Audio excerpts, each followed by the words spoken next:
பழி மேலே பழி போட்டு கரூரில் ஆரம்பித்து நம்ம ஜனநாயகன் படம் ரிலீஸ் வரைக்கும்.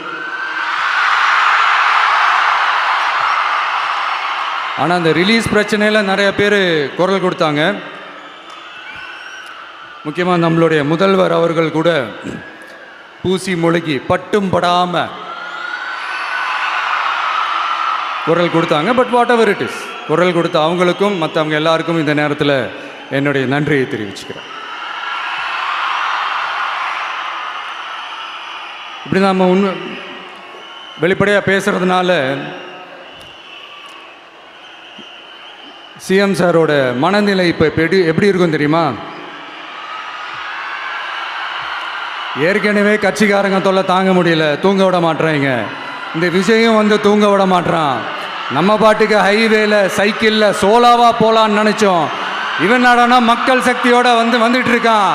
இவன் தான் கேள்வி கேட்குறான்னு பார்த்தா மக்களையும் கேள்வி கேட்க வைக்கிறான்.